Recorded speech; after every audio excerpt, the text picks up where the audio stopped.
Bismillahirrahmanirrahim. Assalamualaikum warahmatullahi wabarakatuh. Alhamdulillahirrahmanirrahim. Wassalatu wassalamu ala rasulillah. Senang sekali sekarang saya kedatangan seorang mualaf Cina nih. Wih, Assalamualaikum Vin. Waalaikumsalam. Masya Allah. Lihat tuh sipitnya tuh. Lu kalau ketawa jangan ngakak lu. Lu kalau ketawa ngakak mau ngumpet gue nggak tahu ntar. Aman. Ya, gimana kabarnya Vin? Baik. Alhamdulillah, sehat ya. Sehat. Terakhir Helvin waktu itu pernah podcast di sini ya, waktu itu ya. Setelah podcast dari sini gimana itu? Situasinya aman atau banyak yang ngirimin ayat atau gimana? Ya ada aja sih yang ngirimin ayat. Ada aja yang ngirimin ayat. Siapa? Temen Ada gereja? teman gereja juga, dari teman kerja juga ada. Temen kerja. Oh. Ayat-ayat Bible? Iya. Oh aduh. Seperti mungkin minimal nanya kabar gitu. Terus tapi disisipkan ayat? Iya, seolah-olah tuh ingin membawa saya kembali gitu kan. Oke. Tapi ada yang terang-terangan ngajak Helvin untuk balik ke Kristen nggak? Ya ada juga sih mungkin. Terang-terangan? Ya, ayo Vin balik, nanti gua kasih 2 miliar gitu, ada nggak? Oh enggak sih, belum sih, belum sampai situ. Cuman lebih ke ngasih pandangan. Pandangan, ya, oke. Dalam Kristen Islam tuh begini gitu loh. Oh, ngasih pandangan negatif maksudnya ke Islam? Ya semacam, oh ini kebenaran Kristen ini loh gitu. Kamu belum mengerti aja gitu. Oke. Terus kata hatimu telah ditutupi sehingga nggak bisa melihat kasih Kristus. Wih, kamu sudah meninggalkan Yesus gitu ya? Iya, saya dituduh antikristus gitu. Antikristus. Antikristus. Ya. Terus apa lagi? Banyak sih. Banyak. Ada pendeta yang ini kontak Helvin buat balik lagi gereja gitu. Vin, balik gereja. Nih di sini nggak ada yang ngepel gereja gitu, ada nggak? Kalau pendeta saya justru cuma nanya kabar sih. Oh, nanya kabar. Iya, yang lebih ini malah teman-teman gereja saya. Teman gereja. Berarti masih ada komunikasi ya sama teman-teman gereja ya? Ya kalau mereka chat ya saya. Dulu terakhir waktu di gereja aktif? Lumayan. Gereja apa dulu namanya, lupa gua? GKDI. GKDI di Cikarang? Iya. Oke. Terakhir jadi apa? Tukang parkir bukan? Multimedia. Oh, multimedia. Wih, keren multimedia loh. Berarti yang ini yang nyari-nyariin khotbah gitu ya? Iya, nyari-nyariin lirik gitu ya. Oh, lirik. Lirik, khotbah gitu. Kalau pendetanya butuh buat next-nextin. Nampilin ayat. Nampilin ayat, nampilin apa. Oh, berarti udah hafal dong? Ayat-ayat andalan pendeta udah hafal dong? Ya, di ayat-ayat di jemaat tahu lah gitu. Tahu lah ya. Tahu. Gue boleh tebak nggak ayat yang paling sering lu tampilin dan paling rutin? Gue mau tebak nih. Apa tuh? Maliaki 3:10. Bawalah seluruh persembahan persepuluhan ke dalam rumahku gitu. Enggak sih. Oh enggak? Enggak sih. Biasanya kalau awal bulan kan mereka harus pasti ngotbahin itu. Ya kan? Tapi Maliaki itu justru pertama kali saya ke gereja saya dapat khotbah itu ayatnya Maliaki. Oh gitu. Yang terus? My name is to be feared among the nation. Oh, oke. Terus Maliaki 3 ayat 6? Enggak? Enggak sih. Akulah Tuhan, aku tidak akan berubah gitu. Enggak? Ada, kadang dipakai. Tuhan nggak pernah berubah gitu. Nggak pernah berubah? Gitu kan. Iya. Nggak pernah berubah kok bisa jadi Yesus? Iya makanya. Dan waktu itu. Oh, waktu itu. Iya. Iya. Sampai sekarang masih ada yang begitu? Masih ada yang kontak-kontak untuk ngasih-ngasih ayat gitu? Ya kadang-kadang lah. Kita nggak setiap saat juga kan. Oke. Nah dari ayat-ayat atau mungkin dari WA yang Helvin terima dari teman gitu, ada nggak yang merisaukan Helvin, mengganggu iman Islamnya Helvin, ada nggak? Ya mungkin lebih ke karena ilmu saya belum sampai ya ke situ ya. Jadi saya kayak minimal tuh mau tahu gitu. Ini saya pengen bisa jawab gitu. Oke. Pertanyaan-pertanyaan begini tuh. Ya. Gitu. Oke, nanti apa aja mungkin boleh kasih tahu saya. Terus tapi sebelum ke situ, setelah apa istilahnya sudah berapa lama Helvin masuk Islam? 9 atau 10 bulan. 10 bulan. Iya. Kan masih tinggal sama orang tua. Masih. Ya. Selama 10 bulan itu di rumah orang tua itu Helvin menjalankan Islamnya gimana? Ada kesulitan nggak? Ya normal sih, alhamdulillah. Nggak apa-apa, nggak dilarang. Enggak. Sholat bebas. Iya. Teman kalau ada masakan babi gimana? Makan juga? Enggak. Oh enggak, kirain dicip-cip. Udah dibeliin apa? Kan kemarin kan Imlek. Ya, ya. Dibeliin. Imlek gimana? Dibeliin apa? Dibeliin itu apa sih? Alat-alat masak buat khusus saya Sendiri? ini. Iya, Oke. ini. Alhamdulillah. Yang beliin siapa? Nyokap apa bokap? Nyokap. Karena tahu apa? Kalau Imlek kan biasanya kan masak itu Ya, kan. Iya, iya. Masak cunyuk gitu ya. Saya cunyuk. Ya udah nih dikasih khusus beda gitu. Lu selama 10 bulan di rumah kalau ada masak cunyuk itu gimana? Netes nggak? Enggak. Hah? Netes ngiler. Ngiler? Enggak. Enggak. Cuman gimana? Ngelirik doang gitu? Ya enggak juga sih. Oh enggak juga. Alhamdulillah. Udah nggak kepengen berarti ya? Kadang keingetan doang. Keingetan rasanya. Keingetan dulu gitu kan. Tapi Oh rasanya tuh begini gitu ya. Kayak gitu. Harumnya tuh begini gitu ya. Iya, lemaknya tuh begini tuh Oke. perutnya tuh begini rasanya. Nah tapi kalau pas mereka biasanya kalau di rumah makan bareng-bareng atau makan sendiri? Di rumah tuh biasanya makanan tengah. Di tengah. Iya. Satu jadi meja, satu bareng-bareng. meja, bareng-bareng. Terus? Ambil lah satu-satu gitu. Oh. Nah terus kalau pas mereka masak cunyuk gimana? Lu ikut makan bareng atau sendiri? Ya saya kan nggak ngambil cunyuknya kan. Iya tapi makan tetap bareng. Cuma di depan mata lu gitu cunyuknya gitu. Ya paling agak ini doang kan. Maksudnya saya takut kena apa gitu kan. Kenapa? Mungkin bekas-bekas ininya kan. Ada ininya saya kadang jaga jarak dikit. Ya berhati-hati. Berhati-hati lah, bersikap ya, hati-hati ya. aja gitu. Tapi keren ya nyokap lu nyediain perangkat makan untuk lu sendiri ya. Berarti nggak campur sama yang lainnya. Iya. Keren. Terus apa namanya yang lain-lain nggak ada masalah berarti ya selama jalanin Islam nggak masalah. Di komplain misalkan udah lama nggak masak cunyuk. Terus? Ini udah dicuci lebih dari 7 kali. Yang satu pakai tanah nggak? Pakai tanah, pakai abu gosok kata dia. Tanahnya tuh. Yang dicuci 7 kali kan bukan babi, kan air liur anjing gimana? Ya pokoknya tuh ya di komplainnya begitu kan. Di komplain maksudnya? Maksudnya ya seolah-olah tuh saya jadi mama tuh mungkin sesekali pengennya saya juga masih pakai alat masak yang biasa gitu loh. Terus? Ya saya bilang kan udah bekas itu. Udah dicuci berapa gitu. kali, ratusan kali. Oke. Pakai tanah abu gosok tuh dipakai. Pakai lumpur harusnya. Iya. Selama di 10 bulan di rumah orang tua itu apa namanya Helvin ngerasa nggak bahwa Helvin jadi orang yang lebih baik dari sebelumnya? Ada sisi yang mungkin lebih baik, ada juga mungkin sisi yang naik lebih turun jelek. lah. Gimana ceritanya jadi lebih jelek? Bisa kasih contoh nggak yang lebih baik seperti apa? Yang lebih baik itu misalnya lu lebih merhatiin nyokap gitu. Apa lu lebih cuek ternyata gitu. Gimana?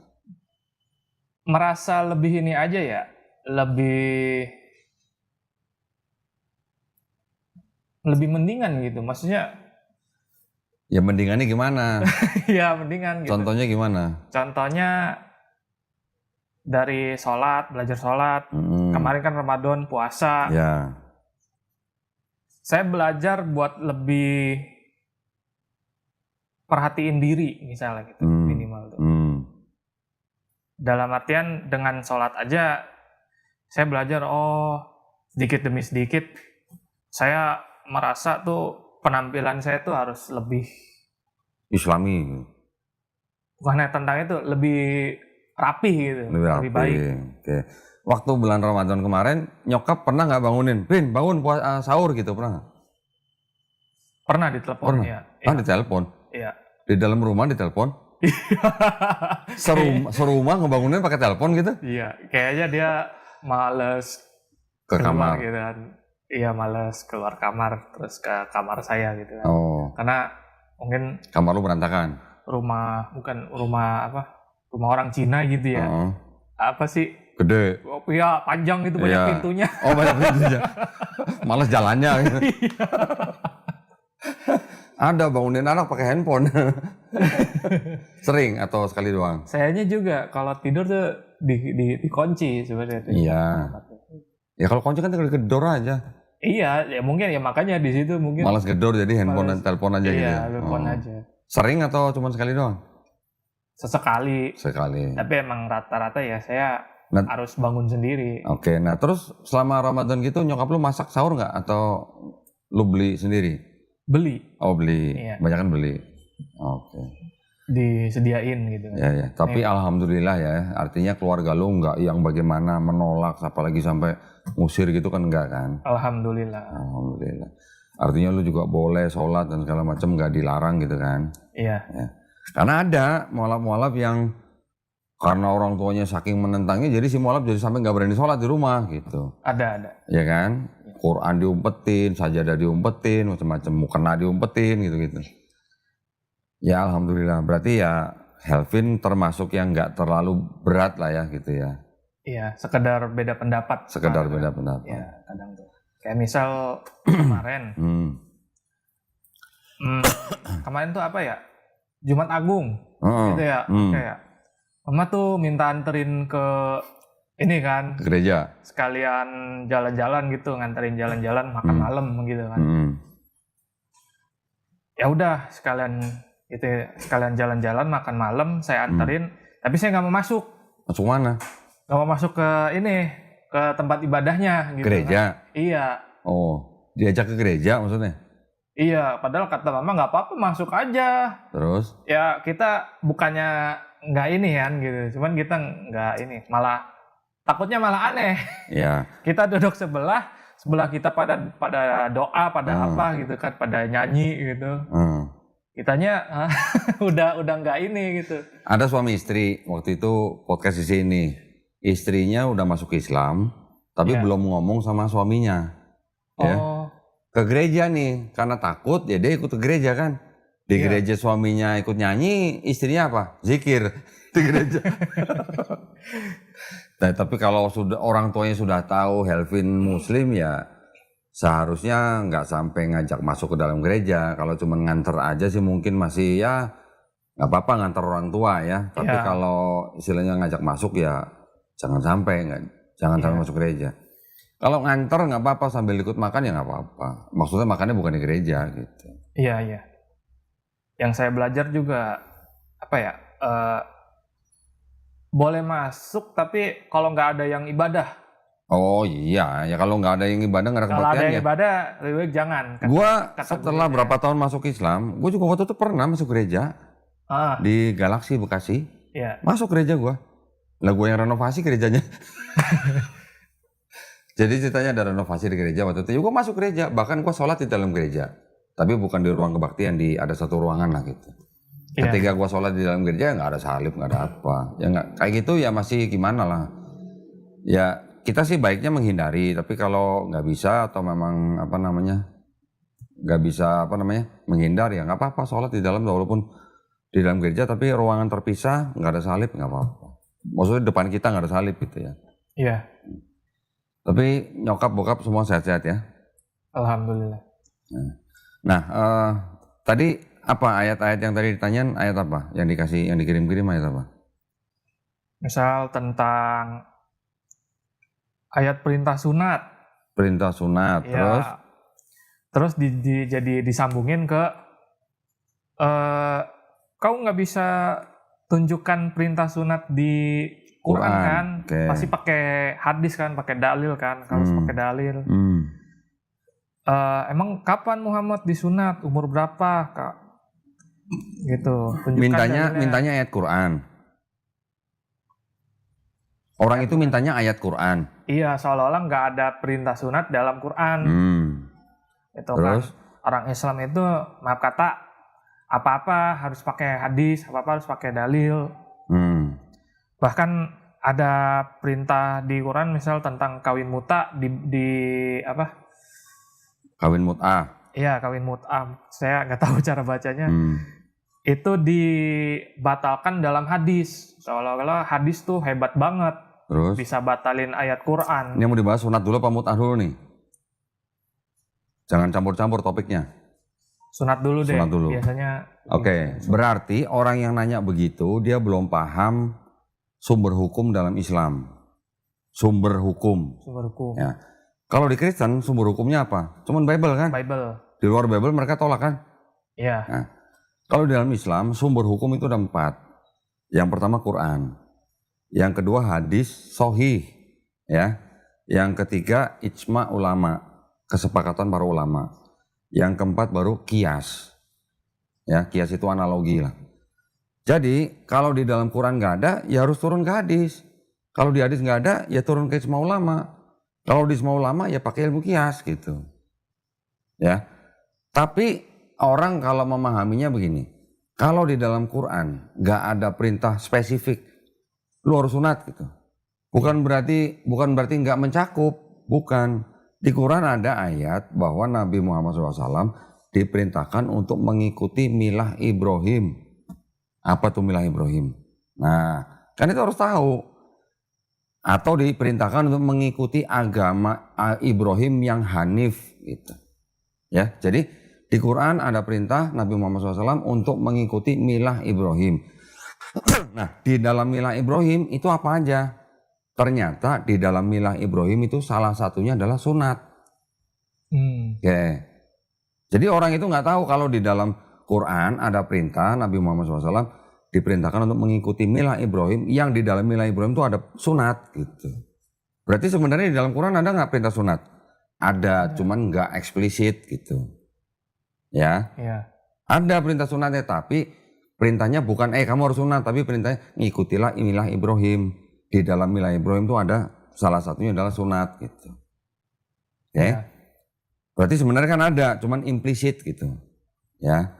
Nggak eksplisit, nggak jelas-jelas tulis kamu harus sunat, nggak. Nah, di Quran juga ada ayat yang mengatakan bahwa taatilah Allah, taatilah Rasul. Iya. Ya kan? Artinya apa? Taatilah Allah berarti mentaati firman Allah. Taatilah Rasul berarti mengikuti apa yang dilakukan Rasul. Rasul disunat nggak? Ya disunat, ya kita sunat. Suruh ngikutin Rasul.